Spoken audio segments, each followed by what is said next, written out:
आज हम करेंगे जीन कैसे की थ्योरी कॉग्निटिव डेवलपमेंट। तो कॉग्निटिव डेवलपमेंट क्या होता है, जैसे नाम से ही पता है। और सबसे पहले मैं बता दूं कि इससे रिलेटेड फ्यूचर रिलेटेड में बहुत से क्वेश्चंस भी आते हैं। तो चलिए इस थ्योरी को समझते हैं कि क्या है। जीन पियाजे एक स्विस साइकोलॉजिस्ट थे जिन्होंने इस थ्योरी दी थी। तो ये कुछ अब मत गलत करना, अब उधर बैठे हो, अब मत आना। हेलो फ्रेंड्स, आज हम करेंगे cognitive development theory of Jean पियाजे। जीन पियाजे ने ये थ्योरी दी थी, ये स्विस साइकोलॉजिस्ट थे और इससे रिलेटेड क्वेश्चंस बहुत से सीटेट और यूनिट एग्जाम्स में आते हैं। ये एक डेवलपमेंट थ्योरी है और कॉग्निटिव डेवलपमेंट थ्योरी इससे पता ही चल रहा है जैसे कॉग्निटिव वर्ड से कि कॉग्निटिव जो है मेंटल रिप्रेजेंटेशन से रिलेटेड जो एक कॉन्सेप्ट है, जिसमें हम क्या करते हैं कॉग्निटिव मतलब मेंटल एक्टिविटीज से रिलेटेड है ये थ्योरी, जिसमें हम थिंकिंग करते हैं, रीऑर्गेनाइजेशन करते हैं, किसी सिचुएशन में डिसीजन मेकिंग करते हैं, प्रॉब्लम सॉल्विंग, बहुत सी चीज़ों को प्रॉब्लम, ये हमारी सब मेंटल एक्टिविटीज में आता है। जैसे किसी चीज़ का कॉन्सेप्ट हम लेते हैं, लर्निंग करते हैं, ये भी मेंटल से रिलेटेड है, ये मेंटल एक्टिविटी है। और जैसे इमेजिनेशन हो गया, रिटेंशन हो गया, कॉन्सेप्ट फॉर्मेशन हो गया, डिसीजन मेकिंग हो गया, प्रॉब्लम सॉल्विंग, रीजनिंग, ये सब चीज़ें जो है कॉग्निटिव से रिलेटेड हैं। लर्निंग में भी हम क्या करते हैं, कुछ जब लर्न करते हैं तो हमारी मेंटल एक्टिविटीज जो है उस काम में लग जाती हैं। तो कॉग्निटिव थ्योरी इसी से रिलेटेड है, ये सब मेंटल एक्टिविटीज से रिलेटेड है जीन पियाजे की थ्योरी। तो सबसे पहले कुछ टर्म्स पढ़ लेते हैं कि जीन पियाजे ने कौन कौन से टर्म्स हमें बताए हैं। जैसे कि उन्होंने बताया है स्टिमुला या स्कीमास, सेकंड एडेप्टेशन, इसी के अंडर है असिमिलेशन एंड अकोमोडेशन।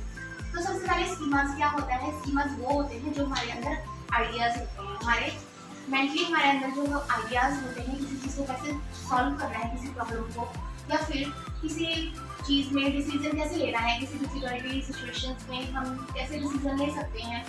तो वो स्कीमास होते हैं, मतलब हर किसी का जो स्कीमास होता है वो अलग अलग होता है। मेरा अलग है आइडियाज में, आपके आइडियाज अलग हैं, आपकी डिसीजन मेकिंग पावर अलग है, मेरी अलग है। तो स्कीमास हर किसी के अलग अलग होते हैं और ये आइडियाज ही होते हैं, जो स्कीम होती है, ये आइडियाज होती हैं जो हमें किसी सिचुएशन को कैसे हैंडल करना है, एडजस्ट कैसे होना है, वो चीज़ें सिखाती हैं। ये हमारे पहले से ही इस दिमाग में रहती है। पहला ये कॉन्सेप्ट था उनका। सेकंड है एडेप्टेशन। एडेप्टेशन क्या होता है, एक तरह की एडजस्टमेंट ही होती है कि हम किसी चीज़ में कैसे अडेप्ट हो जाते हैं, किसी चीज़ में कैसे हम एडजस्ट हो जाते हैं और फिर कैसे आगे बढ़ते हैं, कैसे अपनी डिफिकल्टीज को दूर करते हैं, वो एडेप्टेशन होती है। मतलब अब इसे मेंटल से रिलेटेड बताएंगे कि एडेप्टेशन क्या है। जैसे कि एडेप्टेशन में हम दिमाग से जब सोचते हैं कि हमें यहाँ पे कैसे एडजस्ट होना है, मतलब किसी चीज़ में हम कैसे फैसला लेते हैं, ये हमारे अंदर पहले से ही होता है। जैसे एक छोटा सा बच्चा होता है, उसे पहले से ही पता होता है ये कि मैंने कैसे एडजस्ट होना है। जब वो आता है, फैमिली में आता है, तो एडजस्ट तो हो ही रहा है वो, तो वो एडजस्ट है। एडेप्टेशन की पहले से ही उसके अंदर एबिलिटी होती है, वो एडेप्टेशन है। अब सेकेंड इसी के अंडर पॉइंट है असिमिलेशन। असिमिलेशन में क्या है कि जैसे अगर मेरे दिमाग में कोई आइडिया है, मतलब किसी चीज़ के बारे में मेरा कॉन्सेप्ट है, जैसे मेरा कॉन्सेप्ट है टेबल के बारे में। जो टेबल है कि टेबल के 4 लेग्स हैं जैसे, और जैसे ये स्क्वायर शेप में है सपोज, तो मेरे अंदर ये है कि ये स्क्वायर ही होता है। स्क्वायर शेप मतलब ये ऐसे, इसकी चारों साइड बराबर ही होती है और उसकी 4 लेग्स ही होते हैं, यही टेबल है। अगर मैं कभी कोई 1 लेग टेबल, 2 लेग या 3 लेग टेबल, ऐसे 6 लेग कुछ भी देख लूँ टेबल, या उसे रेक्टेंगल शेप में देख लूँ, सर्कुलर में देख लूँ, तो मुझे ये नहीं लगेगा ये टेबल है, बाई चांस पोज करिए। तो असिमिलेशन में क्या है, असिमिलेशन में मेरा जो ये कॉन्सेप्ट है, जो मैंने ये पहले से लिया हुआ है, और फिर कोई मुझे बताता है कि नहीं जो ये सर्कुलर है ये भी टेबल है, ये रेक्टेंगुलर है ये भी टेबल है, तो फिर मुझे एक नई इन्फॉर्मेशन मिली ना, मतलब मुझे नई जानकारी मिली। ये सिर्फ एग्जाम्पल के लिए ले रही हूँ। तो मुझे नई इन्फॉर्मेशन जो मिली है, अब जो मुझे मेरे अंदर पहले से इन्फॉर्मेशन है ये कि टेबल जो है वो सिर्फ स्क्वायर ही होता है, तो अब मुझे पता चल गया कि वो रेक्टेंगुलर भी होता है, स्क्वायर भी होता है, हर शेप का होता है, वो सर्कुलर भी हो सकता है। तो फिर क्या किया मैंने, वो नई इन्फॉर्मेशन भी मैंने अपने गेन कर ली, अपने स्कीमास में रख लिया वो नई इन्फॉर्मेशन। तो उसे क्या बोलते हैं, असिमिलेशन बोलते हैं। उसी को असिमिलेशन बोलते हैं कि जब नई इन्फॉर्मेशन हमारे पहले से ही जो इन्फॉर्मेशन हमारे दिमाग में है उसके साथ एक नई इन्फॉर्मेशन को हम ले लेते हैं, तो वो असिमिलेशन होता है।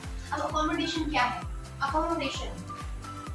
अकोमोडेशन मतलब जो हमने नई इन्फॉर्मेशन ले ली है, पहले से ऑलरेडी एक इन्फॉर्मेशन मेरे पास थी, अब मैंने जो नई इन्फॉर्मेशन किसी ने बताई है वो रख ली है, तो वो अकोमोडेशन हो गई ना। अब मैं अब मेरा बिहेवियर चेंज हो गया है, क्योंकि अब मेरी थिंकिंग अलग हो गई है, क्योंकि अब मैं अलग तरीके से सोच रही हूँ कि सर्कुलर भी टेबल होता है और रेक्टेंगुलर भी होता है, स्क्वायर भी होता है। अब मैं अलग तरीके से सोच रही हूँ, मेरी थिंकिंग जो थोड़ी वास्ट हो गई है, अब मैं थोड़ा ज़्यादा सोच रही हूँ और बिल्कुल सही दिशा में जा रही हूँ। तो इक्विलिब्रियम होगा, मतलब कि जो मेरा संतुलन है वो ठीक रहेगा।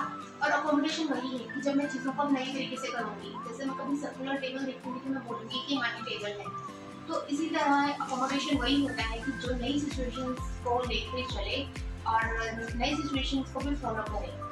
मतलब एक पॉइंट बता देती हूँ, स्कीमास और स्कीमास क्या होते हैं, जो हमारे पहले से ही दिमाग में होते हैं, जो हमारे सबका अलग अलग है किसी चीज़ को भी सॉल्व करने का। ये मेंटल रिप्रेजेंटेशन होते हैं जिसमें हम किसी चीज़ को जनरलाइज कर सकते हैं, मतलब कि अगर जो कुछ हमें आता है हम उसे बता सकते हैं कि वो स्कीमास होते हैं। सेकंड है एडेप्टेशन। एडेप्टेशन क्या होती है, एक एडजस्टमेंट एबिलिटी भी बोल सकते हैं, जैसे कि हर जगह पे कैसे एडजस्ट होना है, कैसे डिसीजन लेने हैं, वो एडेप्टेशन है। और फिर है इसी के अंदर है असिमिलेशन। असिमिलेशन वो है कि जो हमारे पास पहले से ही नॉलेज है उसमें हम नई नॉलेज को भी ले लेते हैं, वो असिमिलेशन है। नेक्स्ट है अकोमोडेशन। अकोमोडेशन में जो हमने नई नॉलेज ले ली है, अब हमारा बिहेवियर चेंज हो गया है, अब हम उस इंफॉर्मेशन से और भी आगे का काम कर सकते हैं, उसे ऑर्गेनाइज कर सकते हैं, रीऑर्गेनाइज कर सकते हैं। तो वो अकोमोडेशन हो गई है, क्योंकि हमारा बिहेवियर चेंज हो गया है, हमें नई नॉलेज मिल गई है। तो अगर हमारे अंदर इक्विलिब्रियम हुआ है, हमें संतुलन में संतुष्टि हो गई है इंफॉर्मेशन गेन करके, तो फिर ये क्या है, कॉग्निटिव डेवलपमेंट हमारा होगा। और अगर हमें इंफॉर्मेशन सही नहीं मिली है या हमें अभी भी हमारे अंदर दिमाग में कुछ ऐसे ही चल रहा है कि कैसे होगा, कंफ्यूजन से चल रही है, तो डिसइक्विलिब्रियम होगा, असंतुलन होगा, मतलब कि अभी हमारा कॉग्निटिव डेवलपमेंट नहीं हो पा रहा है, क्योंकि हमें अभी तक हमारे स्कीमास में वो इंफॉर्मेशन फिट नहीं हुई है। अगर हमारे स्कीमास में नई इंफॉर्मेशन जो आती है वो फिट हो गई है तो अकोमोडेशन होगा, डिसइक्विलिब्रियम नहीं होगा, इक्विलिब्रियम। तो अब हम करते हैं जीन कैसे कोई 4 स्टेजेस बोली थी, वो स्टेजेस क्या हैं चाइल्ड डेवलपमेंट की, उसे करते हैं। स्टेजेस ऑफ डेवलपमेंट, तो जीन कैसे ने हमें 4 स्टेजेस बताएंगे, जिसमें सबसे पहले है सेंसरी मोटर स्टेज, जो 2 साल तक चलती है, अप टू 2 इयर्स। तो हमें पता है कि 2 साल का बच्चा क्या करता है। 2 साल का बच्चा जो है चलने लगता है, बोलने लगता है, खाने लगता है, वो जैसे टॉयलेट वगैरह में भी बोलने लगता है। तो 2 साल के बच्चे में जो कॉग्निटिव डेवलपमेंट है वो कैसे होता है, ये जीन कैसे ने हमें बताया है। इस टाइम में उसकी मेंटली जो चीज़ मेंटली सोचने की जो कैपेसिटी है वो इतनी स्ट्रांग नहीं होती है, इतनी डेवलप नहीं होती। तो वो क्या करता है, कैसे उसका कॉग्निटिव डेवलपमेंट होता है। एक्चुअली इस स्टेज में जीन कैसे ने बताया है कि वो सेंसरी ऑर्गन से चीज़ों को समझता है। मतलब सेंसरी ऑर्गन मतलब कि जैसे चीज़ों को टच करके, चीज़ों को टेस्ट करके, मुंह में डाल के, चीज़ों को पकड़ के, ऐसे तरीके से उसे जो है उसका कॉग्निटिव डेवलपमेंट होता है। और इस स्टेज में सेंसरी मोटर स्टेज में जो है ऑब्जेक्ट परमानेंस एक क्वेश्चन जो मेडिकल आता है कि ऑब्जेक्ट परमानेंस किस स्टेज में होता है बच्चे को, तो वो है सेंसरी मोटर स्टेज में।